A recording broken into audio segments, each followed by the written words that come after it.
We have a special new moon this week at 23 degrees of Taurus, and the Sabian symbol for 23 degrees of Taurus is a jewelry shop. This week is going to be asking you, what are the jewels that you want to keep within your case at the shop? What is worth polishing and tending to? And what in your life increases in value when you take the time to nourish it, to protect it, and to clean it so that when it goes out into the world, it is shiny, it is magnetic, and it is true to the magnitude of what it is capable of doing and the meaning, the intrinsic value that it has been bestowed upon it through its creation.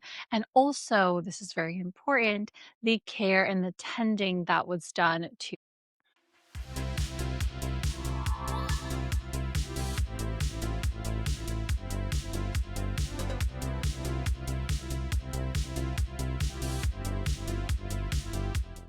What's up, everyone? I'm the Astro Mama. I'm a certified professional astrologer and a board-certified psycho-spiritual life coach who brings the cosmos down to earth to ground deep feelers, creatives, and mystics through astrology readings, forecasts, and events. If you fall into any of those three categories, if you find that you are a deep feeler, you are a creative soul, you might even be a little psychic or witchy or intuitive, and you're looking to find more grounding in your life, a sense of empowerment and stability during maybe a tumultuous time, then welcome to my channel. This is your weekly astro weather forecast for the week of May 11th to the 17th, 2026. We're going to go over each major transit of the week so you can swim with the cosmic current instead of against it. There's not much happening on Monday, so we're going to go ahead and skip to Tuesday, May 12th.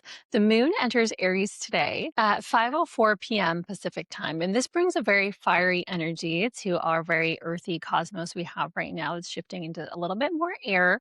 And essentially, this is the energy of doing a HIIT workout, of being a sacred warrior. For my parents out there, I notice that whenever the moon is in Aries, my child has a harder time falling asleep. So this is a really good night to bring your kid to a trampoline park, to chase them around the backyard, maybe with the dog, to help them get out some physical energy. And if you, as an adult, are having trouble sleeping tonight, find a way to get out some physical energy yourself, whether that be through exercise, through yoga, through a sauna, a cold plunge, I don't know, whatever that is for you. And even if you and your partner, let's say you don't have kids, but you're in a relationship, are struggling or going through a hard time together, this could be a good transit to work out your energy physically in a way that's not damaging, like have a tickle fight or something like that. That could be a really great way to harness this fiery Aries moon.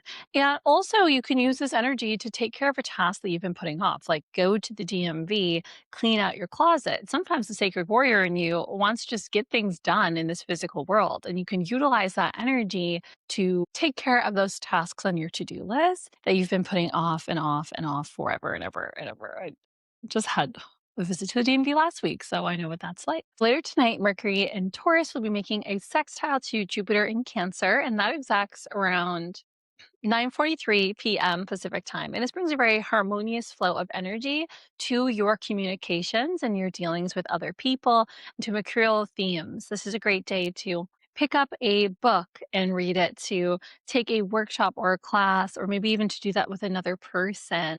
Maybe even to do some sort of barter. Maybe you're an astrologer and your friend is a fashion stylist and you can barter services with one another.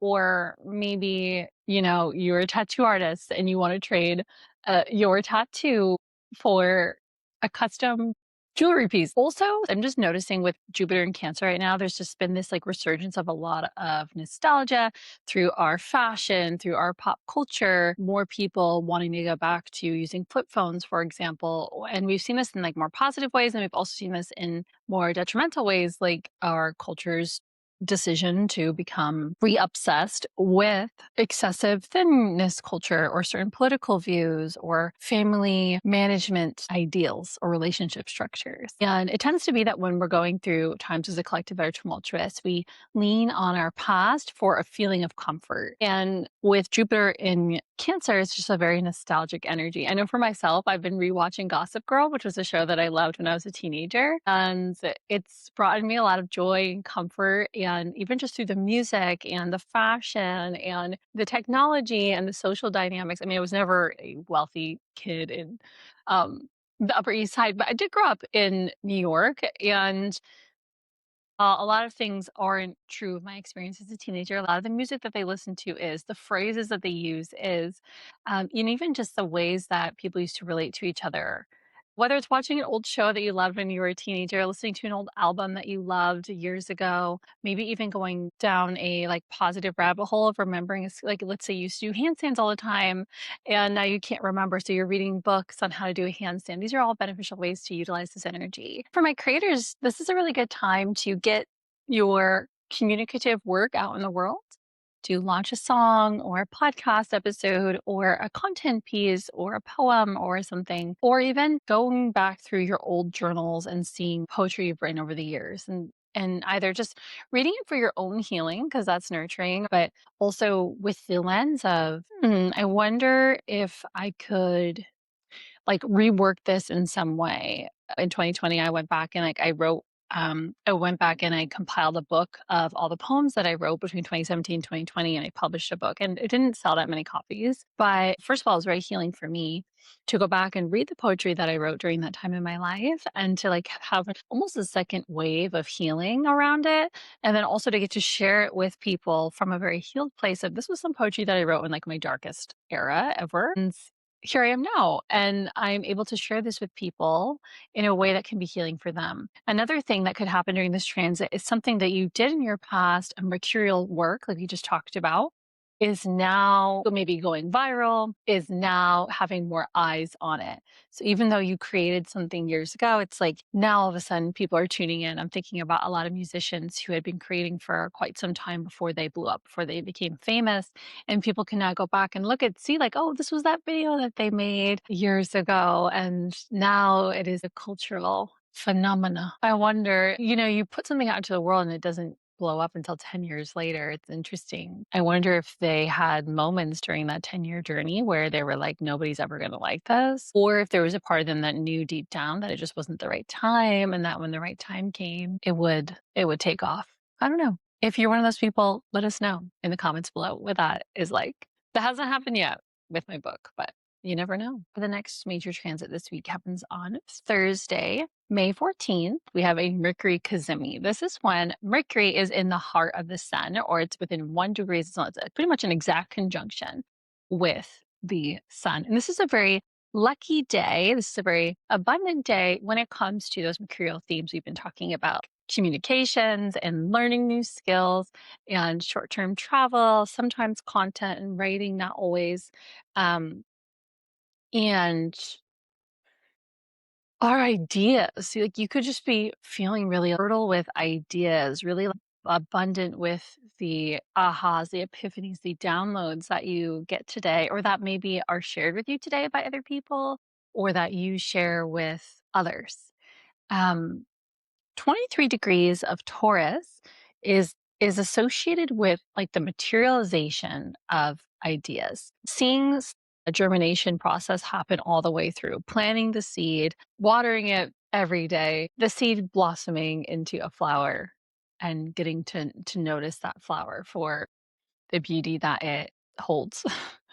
um and this could be a day where many of us are reaping rewards for the seeds that you've planted, for all the effort and the energy and the intentionality that you put in to making something grow. With Taurus energy, move slowly. It's about taking your time and being consistent and trusting and enjoying the process. There's a quote I saw out there that said, it's not about getting as rich as possible. It's about having as much fun along the way. Or how can you make your journey of financial security the most fun that it could possibly be, or the most enjoyable? And I thought that was so sweet. Taurus energy, we'll make the nice meal, we'll have the nice blanket, we'll drink the cacao while working slowly over time at their goals, and understanding that being in connection to the seasons of the earth and the time that it takes for things to grow. And I'm thinking about pregnancy right now.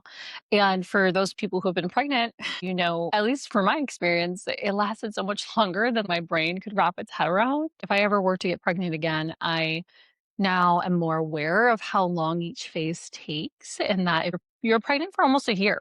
I was pregnant for extra time. I delivered at 42 and 2, but it's really like 9 months. Like a full pregnancy is like 9 to 10 months long. It's almost a year. And a lot of midwives talk about your fourth trimester, which is the first 3 months of postpartum. And then postpartum itself is actually more like 2 years, but your mineral levels don't return to normal until 7 years. Isn't that fascinating? And it's not to scare you if you are looking into getting pregnant and you're nervous about this, but it's to remind you that birth, growing a human being takes time. And whether you're looking at this analogy from the lens of the pregnant person, the mother, or you're looking at it from the lens of the baby, growth takes time. So when you are an embryo and you're growing into a fetus and you're growing into a baby who is then born to the world, that takes 10 months. For that pregnant person, like you're pregnant for forever. And every week is so different. You can see in those apps, your baby's the size of a papaya today, or your baby's the size of a kiwi today. And it's so fascinating to watch them grow. It's like crazy. This is the time to really think about what is a seed that you want to plant and you're willing to grow and you're willing to pour into over time and tend to and nourish and cultivate and harness the energy of at the end. I was listening to another astrologer that I admire a lot. Her name's Haley Comet. I've talked about her a lot on this channel. She's one of my faves. Her and Channing Nicholas are definitely my favorite the astrologers who are also creators. And I haven't worked with Channing directly, but I have worked with Haley. And something she was saying on her most recent podcast for the week is that this is the energy of so you set the goal and you have to claim it into existence because Mercury rules communication and the throat chakra. And you need to really speak it out into the world. This is what I want. And of course, sidebar, you can't have what you want if you're scared to say that you want it, because why would the universe, God, spirit, source, your higher self give you something that it feels like you don't want? Deconditioning the shame around, I want this, and being like, I really want this. And then that next layer is being open to pivoting on your road to getting there. She was using, for her own example, growing her YouTube channel and deciding that she wanted to be a YouTuber and realizing that she might have to take these different routes when it came to like the types of videos that she was doing and the routine and everything, but she just kept showing up anyway. And she's like mega famous on YouTube now, at least to me, in my opinion. So what is that for you? Is it like deciding that you're going to open a Roth IRA and you're just going to put like $100 a month into it? Or maybe you decide you're going to get rid of your nails and save money. So every time you go to get a manicure, you just put whatever money you're going to spend your nails into there. And over time, you see, now you have $5,000 in there, $7,000 in there, $20,000. I don't know what that is for you. And some months, maybe you don't make any money, or like let's say you have a business and you don't profit. So you don't put anything in that month, but then the next month you do. And it doesn't matter if like it's always perfect every single day. It's not like you're along for the journey and that you're being consistent and putting something in it every day. And sometimes that thing could just be looking at it. This energy to me is also very much giving, not falling into all or nothing, black and white thinking, and just showing up with what you can every day and trusting that like you can be in it for the long haul. It's kind of like a lot of fitness coaches or weight loss coaches say that the quicker that weight falls off, the harder it's going to be to keep it off because you have to go to more extreme measures to release it versus deciding that you're going to have a new exercise routine or a new diet or something. And I understand that weight loss can be triggering for some people. I hope I'm not triggering you, but I guess I'm just, a lot of the content I consume is very healthy fitness and diet stuff because it's a journey that I've been on for a while. We could talk about that in another podcast episode if you ever want to hear about it. This is also a good time to work on preserving the abundance that you already have. So if you want a bigger home, work on maintaining the home that you currently have. If you want a different body, make sure you're working on maintaining the one that you're currently in. Like if you're changing the way that your body looks, like have clothes that fit you at this size that look good and feel good. If you want to buy new plants, water the plants that you already have first. Make sure that they're alive. If you want to grow and scale your business, focus on like connecting more deeply to your clients that you have right now in front of you. That's also really important versus society's obsession with like scale, scale, scale, work with more people, make more money, have more offers. Like focus on nourishing the communities or the clients or the services that you have that are right in front of you instead. Later tonight at 7:31 p.m. Pacific time, the moon enters Taurus, and this energy is continuing to build leading up to our Taurus new moon that exact Saturday afternoon. As we're continuing this conversation around refinement and management and preserving and taking care of what is right in front of you, I also want you to tune that energy inward a little bit around how am I preserving and taking care of what's happening within me. And I know I just am kind of still exiting a massive burnout period in my own life where my health really took a turn for the worst, not the worst, thank God. I don't have any like serious health conditions, but there's a lot of things happening in my health and also needing to make some choices like in my external environment. And I can't make those choices unless I am healthier. Are there seeds that you can plant for yourself and be patient to watch them grow? It's like with any journey we were talking about with like weight loss. If you're like, well, I didn't lose enough weight, so I'm just going to give up. It's like, that's going to take some time, or in some other kind of journey that you're making a lifestyle shift and you're wondering like when is it going to feel good, when is meditation going to feel good? Meditation is going to feel good when you keep doing it for a long period of time and you keep showing up even if you don't want to do it, even if you don't want to be there, right? So there are so many aspects. Playing it, learning to play an instrument, you're going to learn when you keep practicing over and over and over and over and over again consistently. You can also do that with your own healing and ask yourself, instead of, gosh, I've been in therapy for a week, when am I going to start feeling better, or a month? Understand it might be years of consistent effort over time, and that's okay. It just matters that you are showing up, but you're being consistent with it, and that you're trusting that this is a part of your journey and you will move through whatever it is that you're going through right now. Let's fast forward to Saturday, May 16th. Mars will be making a conjunction to Chiron in Aries today. This exacts at 12:33 p.m. Pacific time. And I will say this energy can go about two ways. So one is that you're feeling very, very inspired to protect other people. You're in your sacred warrior energy. Maybe you are feeling called to do some activism work today or speak up against injustices. Maybe you are also defending yourself and being the sacred warrior and protector of you and your heart in a situation that has been toxic or unhealthy or triggering for you. It could also be that you are triggered today. Maybe there's a situation that comes up that makes you feel powerless or lost or not worthy of enough. And as we're talking a lot about manifestation this week, it's important to think first about self worth and understanding that self worth is such an important part of manifestation because you can never have what you're worthy, which you can never have what you want without knowing first that you're worthy of it, which means that you're not worthy of the opposite. So, for example, like let's say that you're manifesting a love relationship and you're like, I want to be with somebody who brings me coffee in bed every morning or something. I don't know. And, or yeah, something like sweet like that. I don't know. I feel like that would actually be really great. But let's say that that's something that you really want.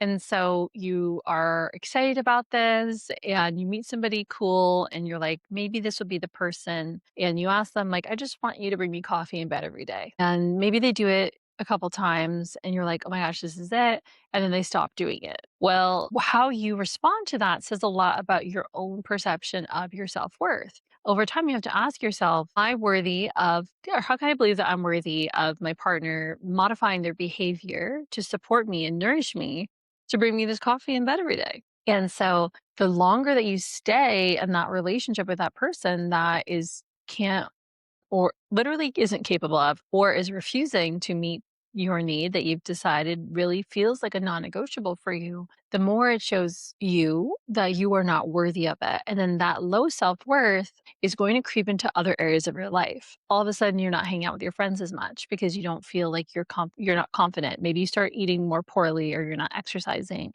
or you stop doing your hair and your makeup, or you stop studying that thing that you love, or you stop, I don't know, whatever that is, because you don't believe now, sorry, because now you've let your self-worth decrease and now you're starting to let other things go in the relationship too. And you're like, it's fine. Like they can cheat on me, they can lie to me, they can hide things from me, they can be whatever because I'm not worthy. It sounds silly, but something so small can turn into such a big story that it paralyzes you so that you can't continue to move forward in your journey. And you know, when people go through breakups and they glow up, if you're in a situation like that with somebody who's made your self-worth feel so small, they are siphoning all that energy from you. And you're now on this little hamster wheel with a carrot dangling in front of you. And you're like, am I ever going to get this carrot? And unfortunately, if you haven't gotten it yet, you probably aren't going to get it. with this person. So this is the kind of energy where this conversation we're having around self-worth could really be striking its angry, ugly head right now. And this is the conversation you need to ask yourself of being in this job, being in this relationship, being in this role, being in this friend group, being in this neighborhood. What is it saying about me and my own self-worth and my perception of myself? At the end of the day, you can either sit here and continue to let that fall apart, or you can choose, you know what, I'm just going to leave.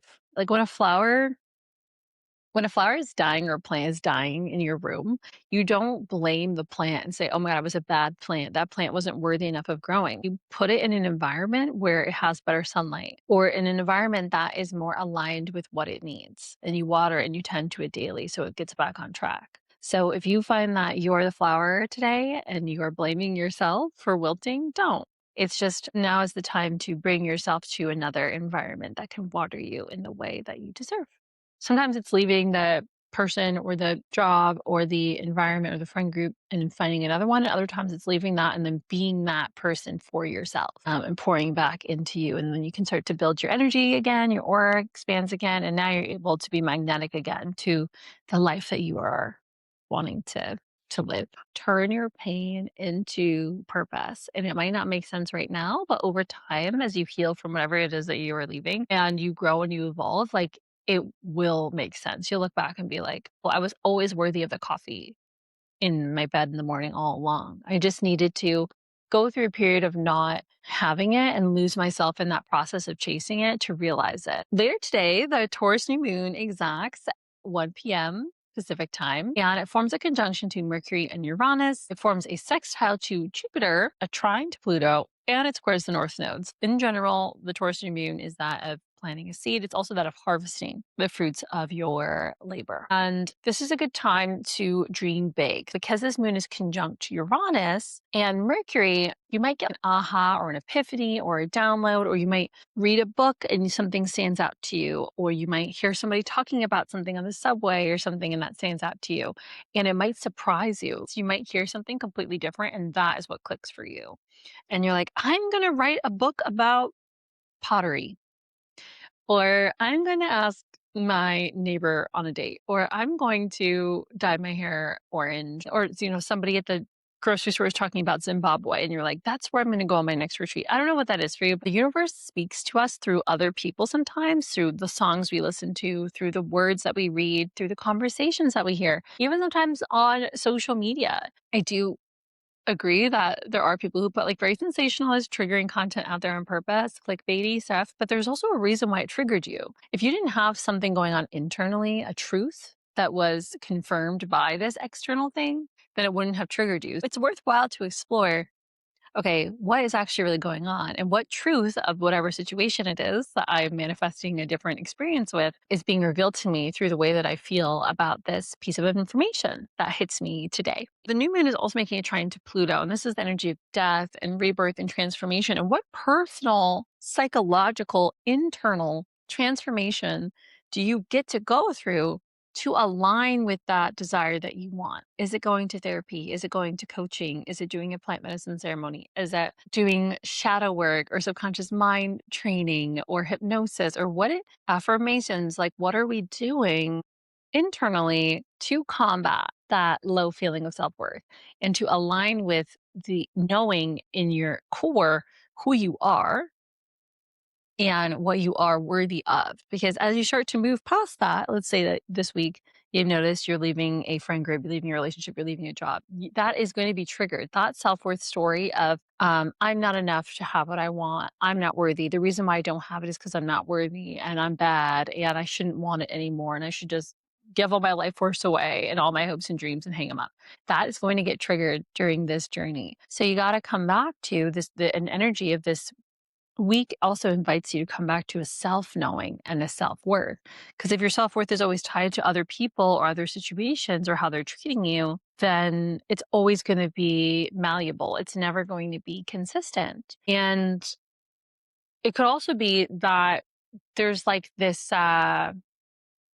with the square to the north node, it's like there's a crisis happening. Like the moon square north node is like, this is a now or never energy. Like this cycle has to end yesterday. This is the time to do it. This is the time to send it. This is the time to do it. This is the time to, it's now or never. It doesn't have to be never. That sounds really dramatic. It could come back. But I do feel like opportunities to transform are kind of like trains where they're not necessarily super consistent around when they come. I don't think that we only get one chance in life or one do over. I think we get many, but we don't know when the next time is going to be. It's now or never in the sense of if not now, then when. If you're like, okay, it's really not now, then put your ducks in a row and make a plan. Doing something is better than nothing. And doing something towards the goal of leaving whatever situation you're in is going to help move that energy more quickly for you.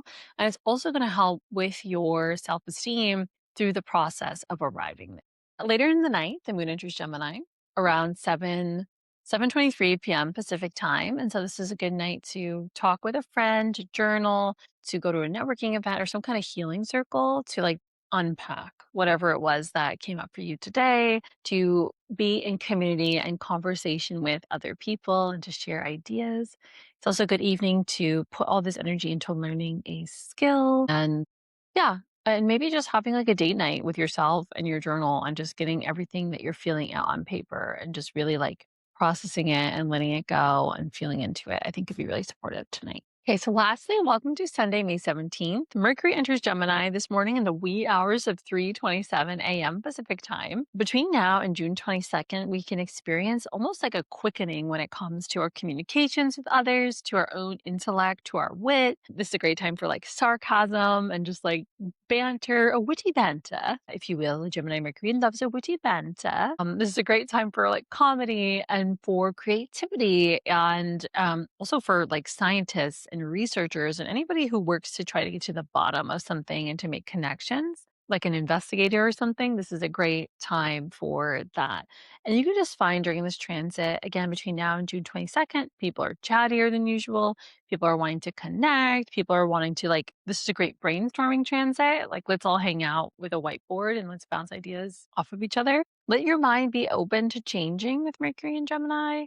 Let your mind be open to philosophical conversations, to sharing ideas, sharing information, and receiving information too, because it's also a good transit to remember to also listen. Don't over dominate the conversation. Don't over dominate the whatever space you're in. Find ways to also be quiet and listen. There's a phrase that says like the smartest person in the world is not the smartest person in the room is not the loudest person in the room. And we might notice that too with Mercury and Gemini. And I have to say that, and I'm saying that as a Mercury and Gemini native, because Mercury and Gemini energy is also trickster.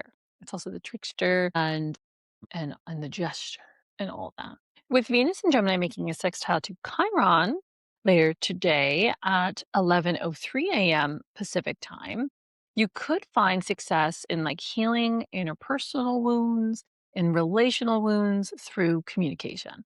So this could be having a couples therapy session maybe, or having a therapy session with yourself and your therapist. Work. So now this like the whole story wraps up where it's like, so now your self-worth is higher, you're connecting with this person, ideally that they're open to hearing you and they receive you, and you can actually like it's more productive at this point because you're not operating from that low energy of like not being worthy of it, which other people can feel.